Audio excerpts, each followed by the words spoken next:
और अब वक्त यूपी प्राइम का है। मुख्यमंत्री योगी आदित्यनाथ अयोध्या पहुंचे। उन्होंने यहां कुमारगंज स्थित आचार्य नरेंद्र देव कृषि एवं प्रौद्योगिक विश्वविद्यालय में 3 दिवसीय कृषि मेले का उद्घाटन किया। साथ ही 40 परियोजनाओं का लोकार्पण और शिलान्यास भी किया।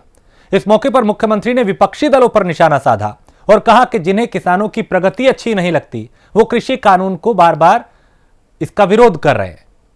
लेकिन मैं उनको बता दूं कि ना तो मंडी समिति खत्म होगी ना ही एमएसपी। मुख्यमंत्री के ये शब्द हैं। तो किसानों के खेत पर भी कब्जा नहीं किया जा रहा।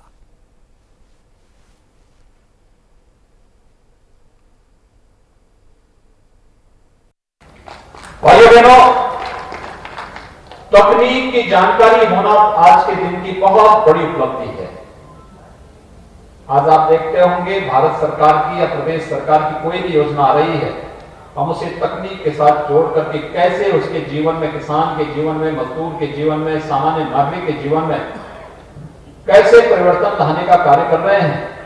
यह आपने देखा होगा जब 2017 में उत्तर प्रदेश में प्रधानमंत्री मोदी जी के आह्वान पर आप सब ने भारतीय जनता पार्टी को वोट देकर के सरकार बनाई थी।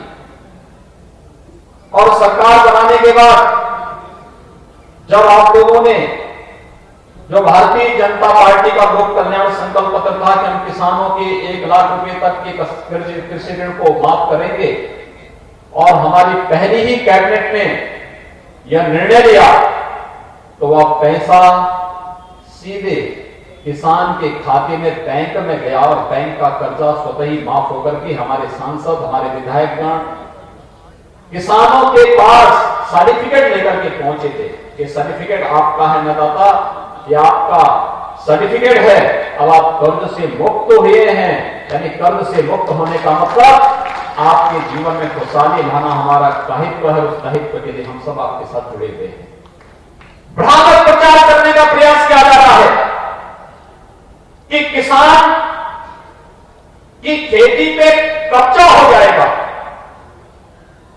कोई कब्जा नहीं करेगा। अन्नदाता किसान के खेत पर कोई कब्जा नहीं कर सकता। ये तो म्यूचुअल अंडरस्टैंडिंग है। दो लोगों के बीच में कॉन्ट्रैक्ट अगर होता है, दोनों की आपसी समझ से होता है। और सरकार इस मामले में यह भी गारंटी दे रही है कि अगर कॉन्ट्रैक्ट खेती प्रारंभ होती है तो कॉन्ट्रैक्ट खेती में किसान के हितों को पूरी तरह संरक्षित करने का कार्य भी इसके माध्यम से किया गया है। लेकिन विपक्ष गुमराह करने का प्रयास कर रहा है। भाइयों बहनों, आज किसान को जितनी सुविधाएं देने का कार्य हो सकता है, अन्नदाता किसानों के हितों के लिए पिछले 6 वर्षों के दौरान प्रधानमंत्री मोदी जी के नेतृत्व में केंद्र की सरकार ने पूरी प्रतिबद्धता के साथ उस कार्यक्रम को आगे बढ़ाया है। और पिछले 3.5 वर्ष के दौरान प्रदेश के अंदर भारतीय जनता पार्टी की हमारी सरकार ने भी पूरी मजबूती के साथ किसानों के हितों को संरक्षित करते हुए अन्नदाता किसानों के लिए जो कार्य हो सकता था उसको पूरी मजबूती के साथ आगे बढ़ाने का कार्य किया है। चाहे वह वर्षों और दशकों से लंबित सिंचाई की परियोजनाएं रही हो, किसानों के कर्ज माफी का कार्य रहा हो, प्रदेश के अंदर गन्ना किसानों का अब तक रिकॉर्ड 1,12,000 करोड़ रुपए का गन्ना मूल्य का भुगतान अब तक हमारी सरकार ने प्रदेश के अन्नदाता किसानों के खाते में देने का काम किया है।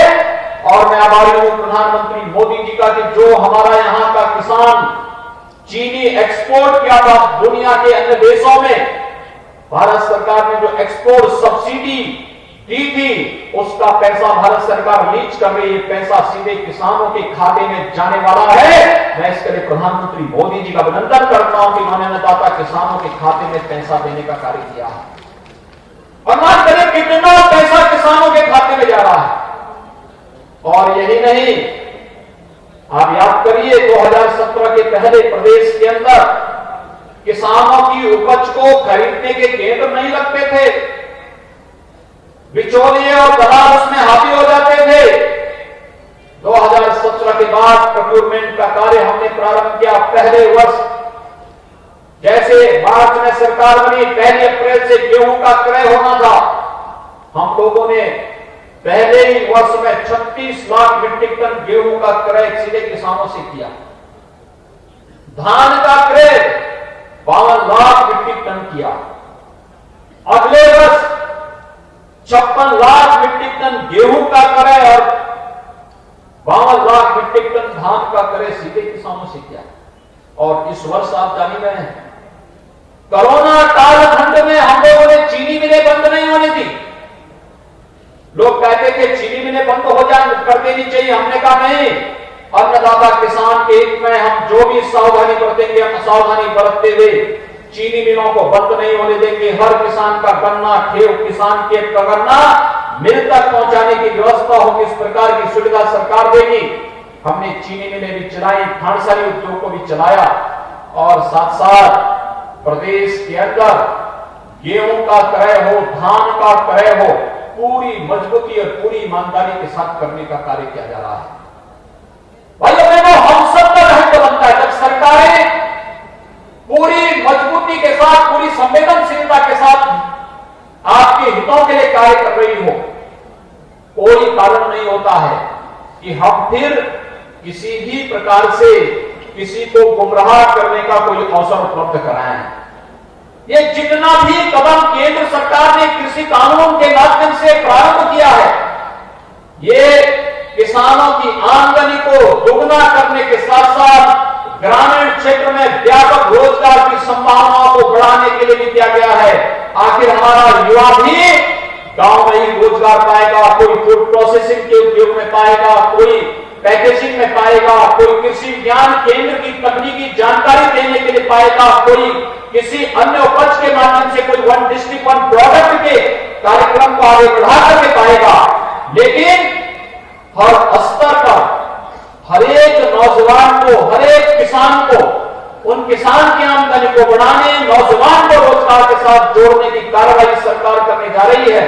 और आज का ये कार्यक्रम भी इसी श्रृंखला का हिस्सा है कि 500 वर्षों की जो तमन्ना थी आपके पूर्वजों की, प्रधानमंत्री मोदी जी के कारण अयोध्या में भगवान राम के भव्य मंदिर के निर्माण का कार्यक्रम का शुभारंभ प्रधानमंत्री मोदी जी ने 5 अगस्त को अयोध्या की धरती से आगे बढ़ा दिया है।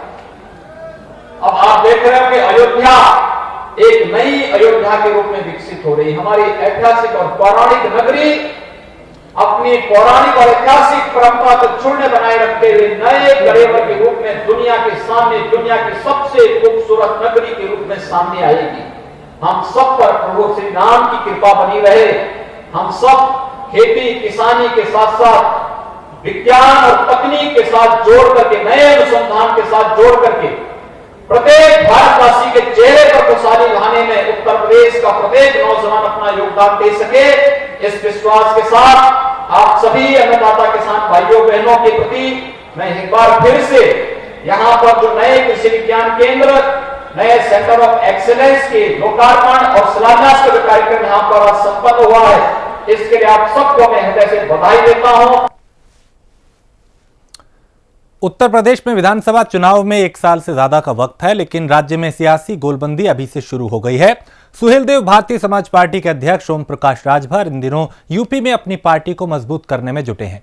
इसी के तहत पश्चिमी उत्तर प्रदेश के सभी जिलों के अध्यक्षों के साथ ओम प्रकाश राजभर ने बैठक की।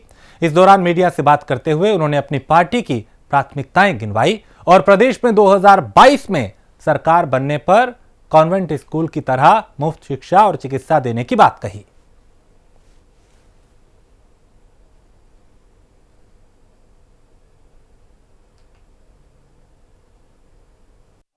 देखिए, भागीदारी संकल्प मोर्चा हमने बनाया है। माननीय बाबू सिंह कुशवाहा जी, उनकी पार्टी है, श्रीमती किशड़ा पटेल जी हैं, राम सागर बिंद जी हैं, रामकरण कश्यप जी हैं, बाबूराम पाल जी हैं, प्रेमचंद प्रजापति जी हैं, अनिल चौहान जी हैं।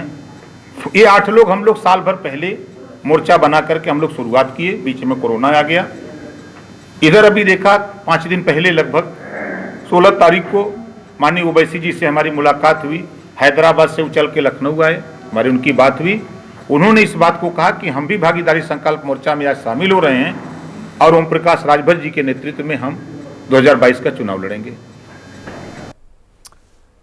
और नोएडा में थाना 20 पुलिस ने एमपी पुलिस के एक एसआई समेत 3 पुलिसकर्मियों को गिरफ्तार किया है। साथ ही 2 अन्य लोगों को भी कस्टडी में लिया है और एमपी के पुलिसकर्मियों को रिश्वत और एक्सटॉर्शन मामले में, जबकि 2 अन्य लोगों को इन पुलिसकर्मियों की पिस्टल लूटने के मामले में पकड़ा गया है। फिलहाल नोएडा पुलिस इस पूरे मामले की जांच पड़ताल में जुटी है। दरअसल एमपी के जबलपुर में साइबर सेल में तैनात सब इंस्पेक्टर राशिद खान और पंकज साहू एक अन्य पुलिसकर्मी के साथ एक फ्रॉड केस के सिलसिले में नोएडा आए थे। शुक्रवार को ये लोग सिविल ड्रेस में केस की जांच के सिलसिले में सेक्टर 18 स्थित एक निजी बैंक पहुंचे तो उनका कुछ युवकों से विवाद हो गया। इस दौरान जब सब इंस्पेक्टर राशिद की सर्विस पिस्टल लूटकर युवक फरार हो गए। दिन दहाड़े पिस्टल लूट की घटना से सनसनी फैल गई, जिसके बाद पुलिस जांच में जुट गई। लेकिन आज नोएडा पुलिस ने इस मामले में 5 लोगों को गिरफ्तार किया, जिसमें एमपी के 3 पुलिसकर्मी समेत पिस्टल लूटने वाले 2 युवक भी शामिल हैं। युवकों की गिरफ्तारी के बाद चौंकाने वाला खुलासा हुआ, जिसके मुताबिक एमपी पुलिस के ये 3 लोग नोएडा में एक्सटॉर्शन की घटना को अंजाम देने के लिए आए थे।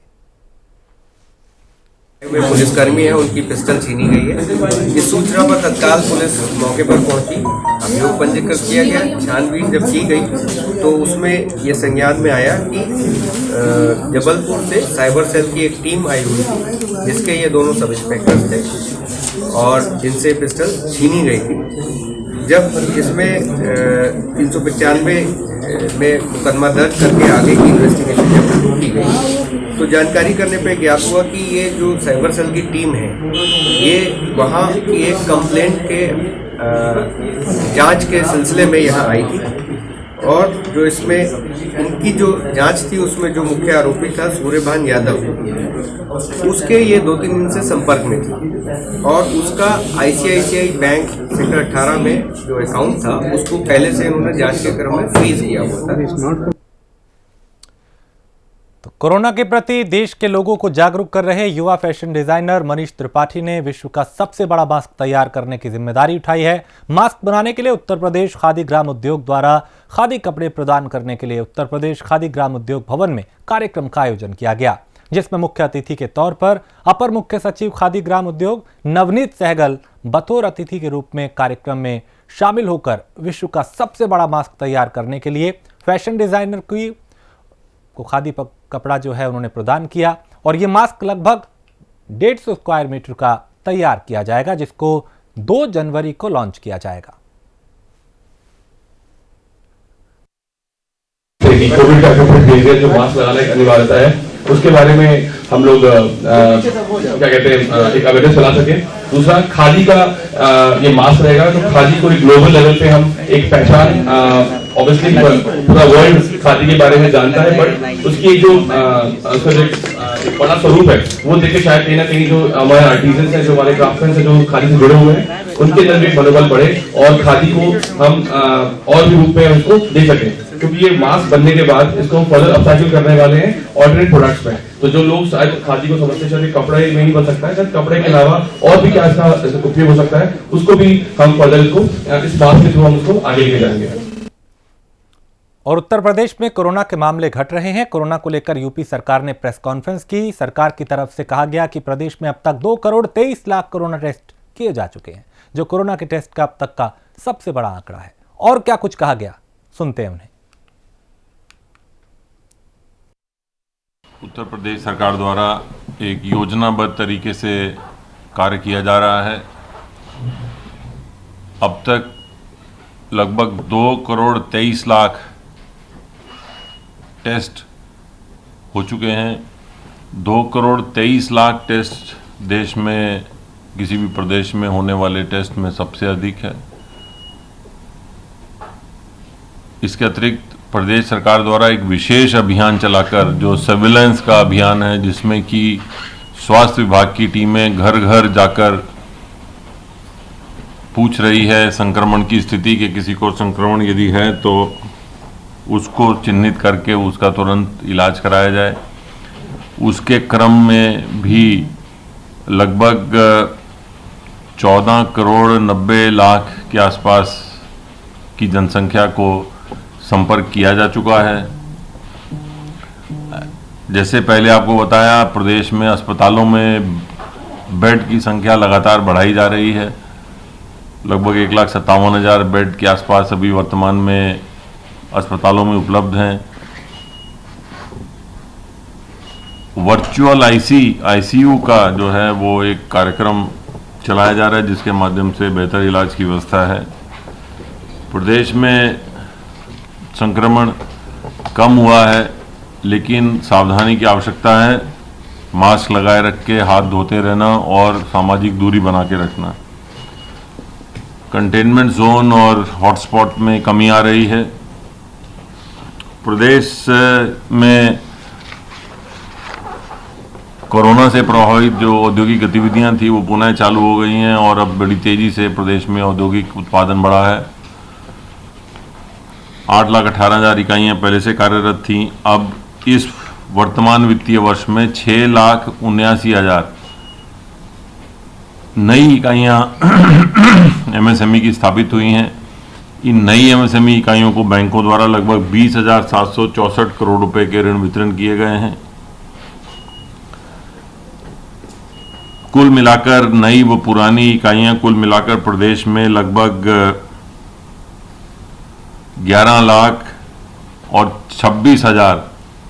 11,26,000 इकाइयों को बैंकों द्वारा लगभग 31,864 करोड़ रुपए के ऋण इस वर्तमान वित्तीय वर्ष में वितरण किए गए हैं। हमारा लक्ष्य है कि इस वर्तमान वित्तीय वर्ष में कम से कम 20 लाख इकाइयों को 76,000 करोड़ रुपए का ऋण उपलब्ध कराया जाए ताकि प्रदेश में न केवल आर्थिक गतिविधियां तेज हों बल्कि रोजगार के और अवसर पैदा हों। प्रदेश सरकार द्वारा मिशन रोजगार चलाया जा रहा है जिसके अंतर्गत प्रत्येक जनपद की एक कार्य योजना बनाई जा रही है।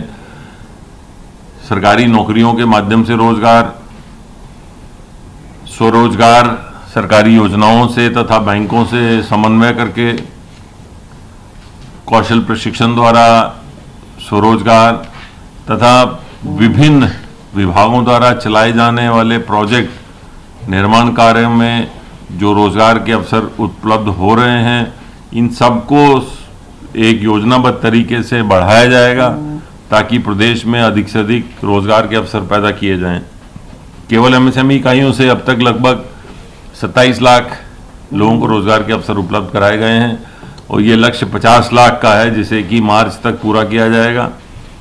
सरकारी नौकरियों में लगभग 4 साल पूरे होने पर सरकार का 4 लाख सरकारी नौकरियां, नई नौकरियां देने का लक्ष्य है जिसे कि लगभग पूरा किया जा रहा है और विभिन्न आयोगों, परिषदों, विभागों सबको निर्देशित किया गया है कि वो अपने रिक्त पदों के हिसाब से नियमानुसार पारदर्शी तरीके से अपनी भर्ती की प्रक्रिया कराएं ताकि प्रदेश में अधिक से अधिक रोजगार के अवसर उपलब्ध हो जाएं।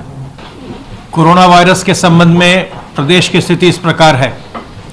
विगत 24 घंटों में संक्रमण के 1,247 नए मामले सामने आए हैं। इसी अवधि में उपचारित होकर डिस्चार्ज होने वालों की संख्या 1,559 है। इस समय प्रदेश में रिकवरी का प्रतिशत 95.57% चल रहा है। जो लोग अब तक संक्रमित होने के पश्चात डिस्चार्ज किए जा चुके हैं, स्वस्थ होने पर, संक्रमण विहीन होने पर, उनकी संख्या बढ़कर के अब 5,49,190 हो गई है। इस समय प्रदेश में एक्टिव इन्फेक्शन के केसेस की कुल संख्या 17,245 है, जिनमें से 7,496 होम आइसोलेशन में रहकर स्वास्थ्य लाभ कर रहे हैं। 1,775 संक्रमित व्यक्ति निजी अस्पतालों में भुगतान के आधार पर अपना इलाज करवा रहे हैं। बाकी के जो एक्टिव इन्फेक्शन केसेस हैं इस समय, वो सभी राज्य सरकार की निःशुल्क L1, L2, L3 चिकित्सालयों में भर्ती होकर अपना इलाज करवा रहे हैं। संक्रमित लोगों में से आज तक कुल 8,196 लोगों की मृत्यु हुई है। ई संजीवनी पोर्टल का हमारे प्रदेशवासी निरंतर उपयोग कर रहे हैं और कल घर बैठे 4,469 लोगों ने चिकित्सकों से वीडियो कॉलिंग के माध्यम से ई संजीवनी पोर्टल का उपयोग करते हुए परामर्श प्राप्त किया और अब तक कुल 2,94,778 व्यक्ति इस संक्रमण काल में, जो पैंडेमिक का समय रहा है, उसमें ई संजीवनी पोर्टल का इस्तेमाल करते हुए डॉक्टरों की राय प्राप्त कर चुके हैं और ये बहुत ही समझदारी का कार्य है। हमें जब तक बहुत आवश्यक नहीं हो घर से बाहर नहीं निकलना चाहिए और विशेष करके जिन व्यक्तियों में जटिलताएं आती हैं उन्हें तो बिल्कुल ही परहेज करना चाहिए कि जब तक अत्यावश्यक न हो वो घर से बाहर न निकले। इनमें हमारे बुजुर्ग व्यक्ति आते हैं, इसमें हमारी गर्भवती महिलाएं आती हैं, इनमें जो लोग पहले से किसी बीमारी से ग्रस्त हैं वो लोग भी आते हैं और जो बिल्कुल छोटे बच्चे हैं वो आते हैं। तो लव जिहाद कानून बनने के बाद कन्नौज में पहला मामला सामने आया। कन्नौज जिले की गुरसाहिबगंज कोतवाली इलाके में एक युवक ने अपना धर्म छिपाकर लड़की को प्रेम जाल में फंसाया, फिर उससे शादी भी कर ली। मामले का खुलासा सोशल मीडिया पर शादी की वायरल तस्वीर से हुआ। फिलहाल लड़की के परिजन की तहरीर पर पुलिस ने नए कानून के तहत आरोपी पर मुकदमा दर्ज कर कार्रवाई शुरू कर दी है।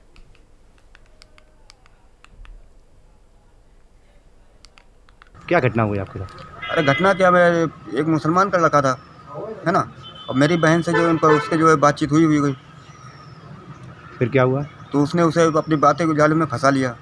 नाम मुसलमान, लड़का मुसलमान का था, लेकिन नाम उसने अपना जो है राहुल रखा था। राहुल वर्मा करके हमसे बात कर रहे थे, ठीक है। तो जब राहुल वर्मा करके बात करी है, उससे जो परिवार वाले में पूछी गई है तो बोला हम परिवार से 7 सालों से अलग हैं और हम यहीं लखनऊ में रहते हैं। फिर क्या तो हुआ? उनसे जब पूछा हमने परिवार तुम्हारा कहाँ है, तो बोले कि परिवार हमारा जो है जयपुर में है, सांगानेर के है कोई जगह, वहाँ पे है। जनपद कन्नौज के थाना गुरसाहिबगंज क्षेत्र में एक व्यक्ति ने यह सूचना दी कि उसकी पुत्री का विवाह एक शख्स ने छद्म नाम से धोखे से कर लिया है। इस संबंध में तत्काल भारतीय दंड संहिता के साथ साथ उत्तर प्रदेश विधि विरुद्ध धर्म संपरिवर्तन प्रतिषेध अध्यादेश के अंतर्गत अभियोग पंजीकृत कर लिया गया है एवं साक्ष्यों के आधार पर कार्रवाई की जा रही है। आगरा में बदमाशों ने एक प्रॉपर्टी डीलर की हत्या कर दी और गोलीबारी करते हुए फरार हो गए। एसएसपी बबलू कुमार ने बताया कि बदमाशों को पकड़ने के लिए टीम गठित कर दी गई है और परिजनों से बात की जा रही है। उन्होंने बताया कि राजेश्वर मंदिर के पास रहने वाले प्रॉपर्टी डीलर हरीश पचौरी सदर तहसील में दस्तावेज लेने गए थे और पचौरी अपने घर से किसी से मिलने के लिए निकले थे। उन्होंने बताया कि शमशाबाद रोड स्थित राजपुर चुंगी पर वो किसी का इंतजार कर रहे थे। इसी दौरान बाइक सवार 2 बदमाशों ने उन पर गोलियां चला दी और ये वीडियो आप देखिए, जो तस्वीरें हैं, जो पूरी वारदात है वो कैमरे में कैद हुई है। लाइव मर्डर और दिन दहाड़े सूरज की रोशनी में, दिन के उजाले में 2 बदमाश बाइक पर आते हैं। वो शख्स सड़क पे खड़ा है, बीच सड़क में ही उस पर एक के बाद एक कई गोलियां चला दी जाती है। यह आलम है आगरा का, जहां बदमाशों में ना तो पुलिस का डर है, ना प्रशासन का और ना ही कानून का। गोरखपुर जिले में जमीनी विवाद में हो रही हत्याओं का सिलसिला थमने का नाम नहीं ले रहा है। आज जिले के गीड़ा थाना क्षेत्र के खानीपुर गांव में जमीनी विवाद ने खूनी संघर्ष का रूप ले लिया, जिसमें जमकर लाठियां और गोलियां भी चली। 3 लोग इसमें घायल हुए। फिलहाल दोनों पक्षों में किसी व्यक्ति ने कैमरे के सामने कुछ भी बोलने से मना कर दिया है, लेकिन पुलिस के आला अधिकारी मौके पर पहुंचे हैं, जांच कर रहे हैं, कार्रवाई की बात कर रहे हैं। आज ग्राम खानीपुर में जमीन संबंधी विवाद में मारपीट और गोलीबारी की घटना कायद हुई है, जिसमें राम रक्षा मौर्य, इनकी पत्नी और इनका लड़का यशवंत चुटिल हुए हैं।